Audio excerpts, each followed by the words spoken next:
So a $10 million guy is not really mature yet. They're going through their 10 million is not really enough to move it. 10 million just makes you greedy enough to keep going.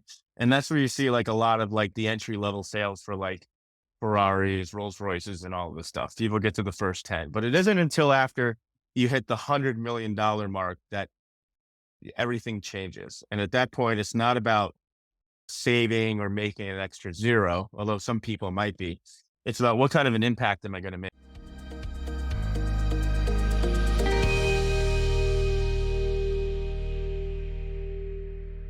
This is your daily real estate syndication show. I'm your host, Whitney Sewell. We're back again with our guest today, Sal Buscemi. You heard him yesterday, I hope. Remember, he started his career at Goldman Sachs in investment banking, New York City. He's done lots of things, but again, he works with high net worth families. And when I say high net worth, I mean 100 million plus, and probably does that as well as anybody I know in building those relationships, which he is going to continue talking about today, and some things that I know you need to know. Even at the end, he's going to tell you some personal KPIs I thought that were interesting, what he liked to track as CEO of their business and raising money and speaking to so many high net worth investors and individuals as well. Back to the show and doing another segment. I want to remind the listeners, though, go back and listen to yesterday's show. He shared 2 rules for success, which I don't want you to miss, even 2 lessons they learned from Goldman Sachs, and some things at the end I think that will catch you by surprise as you are trying to raise more money and work with higher net worth families, which he is an expert in.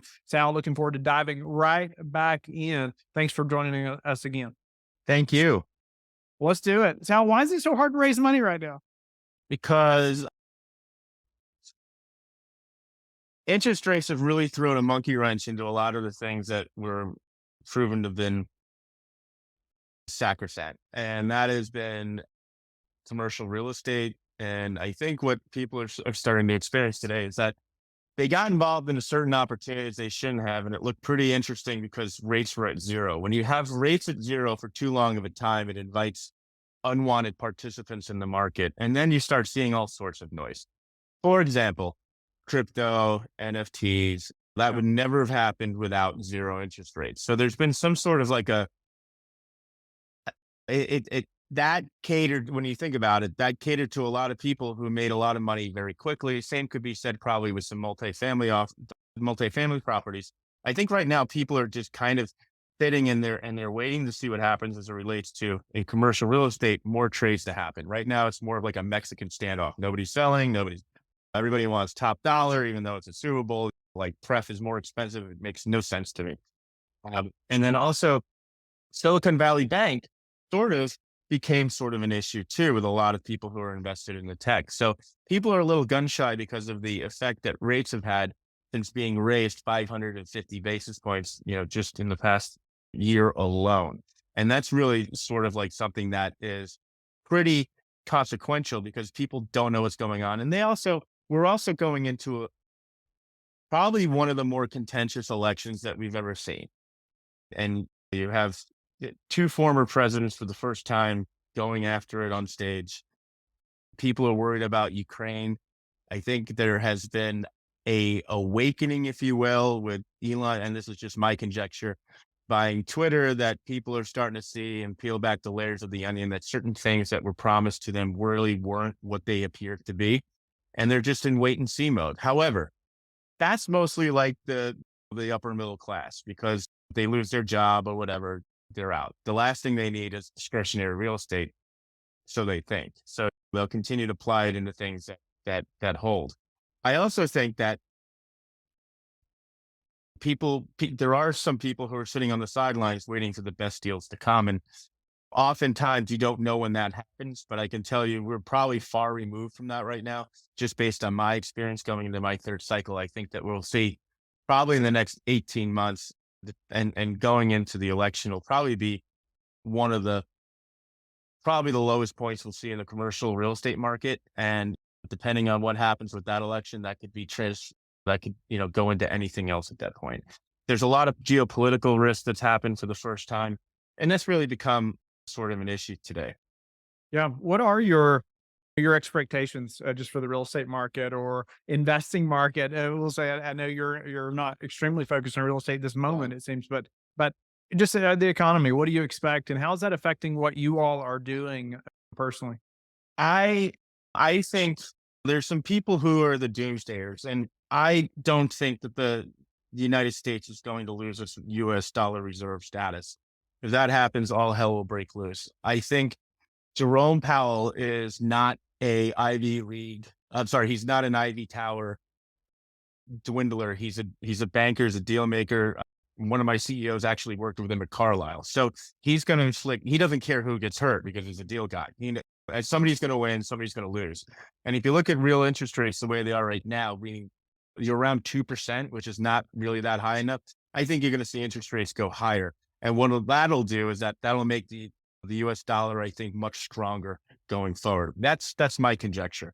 I There are certain things that I don't like that's happening right now. There's probably a lot more going on as it relates to what's going on with the war overseas. But the single point I think of contention or failure that this world could use, that could kill America, is if Iran or some adversary were to shut off the Straits of Hormuz, then you could have oil skyrocketing because you have about 26% of the world's oil there. It's there's some contagion there with Warren Buffett's weapons of mass destruction with derivatives, and that could wind up hurting America. I will tell you that I will end the thesis saying that cheap oil is good for a middle class, and no country has ever had a successful middle class without cheap oil. And this country was not built for $10 a barrel oil. Hmm. Did I go too deep on that, or did I? That's good. A lot of Sorry. things to think about. Speak to that, maybe in conversations, how a $100 million net worth family would be thinking about those things versus the $2 million, $10 Yeah. million net worth. I mean, the best thing about that's an interesting question. Okay. So a $10 million guy is not really mature yet. They're going through their 10 million is not really enough to move it. 10 million just makes you greedy enough to keep going. And that's where you see like a lot of like the entry level sales for like Ferraris, Rolls Royces, and all of this stuff. People get to the first 10, but it isn't until after you hit the $100 million mark that everything changes. And at that point, it's not about saving or making an extra zero, although some people might be. It's about what kind of an impact am I going to make? I made all this money. What am I going to do with it? And that is why you're starting to see people make impactful initiatives into life science companies. Not saying all families do this or anything, but the other ones who are not doing that, what they're doing is they're going in the highest quality real estate they can find with the best of sponsors they can find, because to them, that's certainty of execution that they want.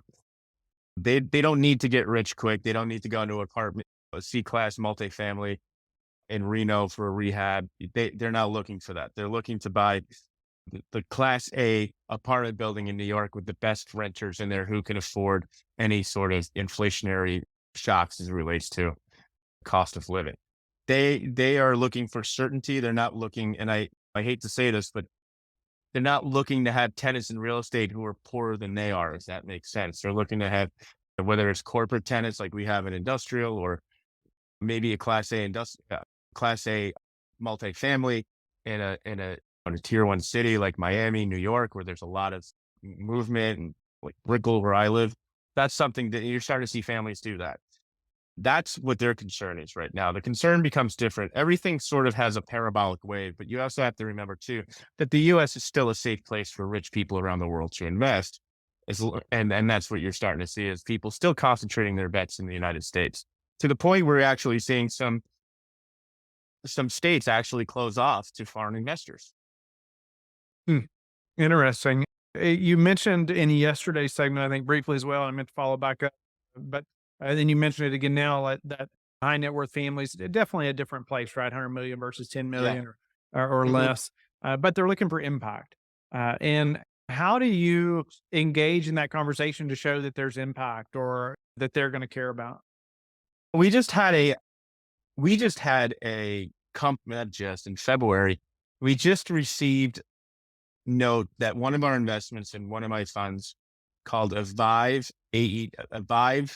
Solutions Inc., was the youngest team at the age of 27 to receive PED approval from the FDA, which means that you can basically take a Coke can device and put it in your purse, put it in your car, or donate multiple of them to athletic centers and schools. Because if anybody lays on the ground, unfortunately, that's become the norm rather than the exception as it relates to cardiac arrest. You can revive them with the power from your cell phone. And that's become very, very, very impactful because when you think about it, and I don't know what it is, they're not selling yet. They're already commercializing and building it. Again, if you go to aviveaed.com or Google it, you'll see what I'm talking about.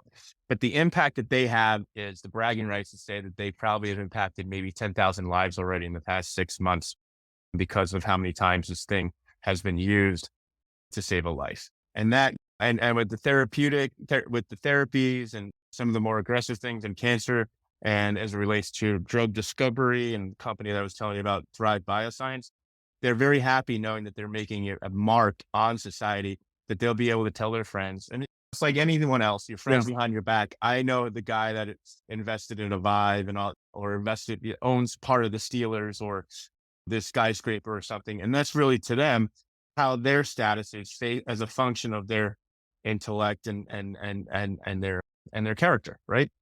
A lot of people, I mean, it is every time I post something on Facebook or Instagram about this company, there's always get a call from one of the guys saying, "Hey, did you post that? We're getting more sales. It looks like it's linked to this." I'm not trying to. There's no affiliate income or anything off that. Believe me, I just want them to see that grow. But that there'll be an outsized return at the end. Don't worry about that. And you'll probably have a company like Philips buy it. But for the meantime, people just get enamored with understanding on a constant basis that I communicate with them on my emails that, hey, this is what happened. This is a great thing that's happened. This is that, keep it in mind. And those emails get forwarded and that really draws a lot of attention. And when you're talking to investors today, interactivity is so important.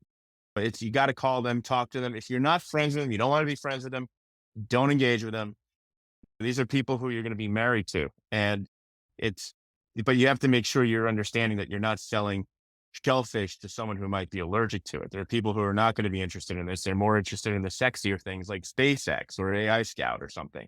It's just a function of that person's character and their drives and needs and motivation.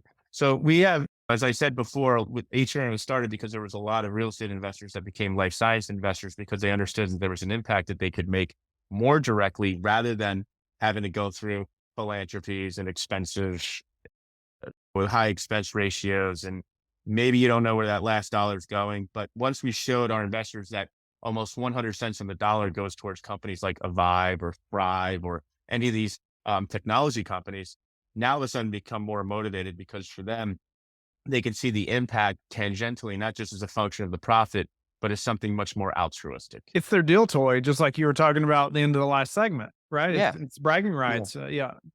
It's over Fine. coffee. I mean, Right. everybody's bragging about something. Oh, well, we invested in this therapy and that's going to cure, who knows what's going to happen with that.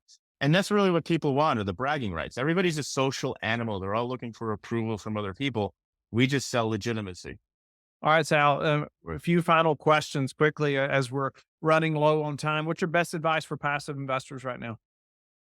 I would say sit on cash right now for the next 6 months. You can afford to do that unless you find a screaming deal from Whitney, then yeah, obviously that's something different. But I would say that there's going to be a lot more opportunities, I think, in the market when there's a little more pressure. And right now there's not a lot of pressure because nobody's really being forced to sell anything and banks don't want to take a discount. But after the new year, all bets are off. And if you can wait a little bit until then, I think you're going to see some other things. Of course, there's going to be screaming deals coming and everything. But I think as far as the general market's concerned, it's good to just sit on cash. And if you're getting paid 5% a savings account for a little bit, I mean, it's fine, right? But be opportunistic in case you do get that call from Whitney or someone like him and say, hey, this is it. This is the basis we're in. And if you're basis driven, you're going to be fine, right? Yeah. A lot of people weren't basis driven. They were using fluctuating debt, rate debt, to pencil something that might have been a little marginal, and now they're all blowing up. What's the biggest challenge you're facing in your business right now?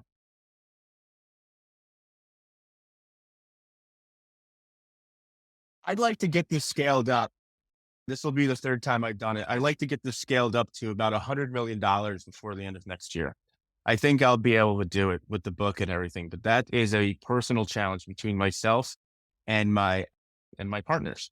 And I don't think we'll have a problem with it, but you got to make sure you're only as good as your last show. And thankfully, we've had a lot of great deals that perpetuates that. If I was Jim Cramer, I think I'd be at the bottom of the Hudson River right now in cement shoes. So when you're an investment manager, you're investing alongside your partners with you. It's not like you're just an RIA or a private banker or financial advisor just putting things into mutual funds. There's a lot of responsibility with that. And so we have to make sure that we keep the communication going, keep the interactivity going, keep working with the investors and just showing them good news, bad news, or whatever on a timely basis, building those relationships and the interactivity, and we'll get there. What are the most important metrics that you track? Could be personally or professionally. And so this is professionally, my highest and best use as a CEO of a multifamily office is open rates on emails, making sure I'm getting a lot of, that's a KPI I look at. I also want to know how many reoccurring investors do we have coming into deals, right? Because we want to know what's the lifetime value of that investor. And most importantly, I like to spend my time personally, not personally, but I always try to see how many new people and investors I can meet. And what I've done is I've actually told my assistant to block out part of my schedule between 1 and 5 for a free for all for people to talk to me between those times. Because in the morning I do my workout and writing. And if you have a structure, this works because remember, you want as many people coming to you and attracting them with the right attention as possible. Because when it comes time to harvest, the more you put them off, the more willing they're going to be to open the checkbook later. Hmm. What about some habits you're disciplined about? I love going to the gym. I like going to the gym first thing in the morning. If I don't go first thing in the morning, it's not going to be a good day. And I'll tell you why, because it just clears the way and I'm able to solve a lot of problems sometimes. But I also stack it with activities. If I'm lifting, I usually have a lifting workout, which I lift for a half hour, and then I'll do 30 minutes of cardio. And 30 minutes of cardio, I'll always listen to a podcast during the lifting, but during when I'm on the treadmill or the Stairmaster, what I'll do is I'll just call investors or I'll return calls and just be very CEO, especially here's a trick. CEOs, especially life science CEOs who are wordy and getting the repetitive holding patterns, talk to them when you're at the gym because there's a sense of urgency and they need to get off the phone rather than going through the second holdover. So there's all sorts of tricks that I've developed over the years to save time and where you can compress a half hour conversation into 5 minutes. I would say the habits I make is and another thing I do too is that I do this at night is I always try to affect 4 people. And I learned this from a person who I invested into a prominent family in New York named Stephen Hurth. He's in my book. And he always tries to impact or help 4 people a day. And so at night, I'll be sitting on my balcony in my rocking chair and my laptop, and I'll just be making introductory emails to people. And that adds a tremendous amount of value. And one of them, to them is, especially if it's in kind and it's not someone looking for a job or something, it creates a tremendous amount of value. Today, when I was speaking with this one person from the Adidas family office here who lives in Miami near me in Brickell, I promised her that I would make a few introductions because she's in life sciences and she wanted to see certain things. So Awesome. just follow up with your word. Be a man of your word. And how do you Or like to woman. give back? I like to give back by doing those introductions. Actually, I like to give back to it. That's really how I like to give back. I have mentored a few people. I have not done that because I've gotten too busy, but I always make sure that if I'm working with someone, I treat them with the ultimate dignity and respect. And if they want feedback, we give them the feedback that they need. And we've had some CEOs that needed to have some feedback, and that's worked out very well. But just being very professional, because I think today people who grew up on Instagram and they think normal course of life is what they see on TV, but you really got to be nice. And I would say always be of service or value first before asking for anything. Always be of value first before asking for anything. And you'll see that things go much further than you expected. Could not agree with you more about that. Sal, thank you so much. We're grateful for Thank you. being able to do 2 segments with you, and you've added a ton of value to the listeners and I over this time. Tell them again, though, how they can get in touch with you and learn more about your books as well. Sure. They can go to salvatorebuscemi.com/books. There's a newsletter there. So you go to salvatorebuscemi.com. And if you want a free copy of Calling the Capital, go to callingthecapital.com. And if you want to be onboarded onto our multifamily office, you can send me an email to sal@hrn.llc.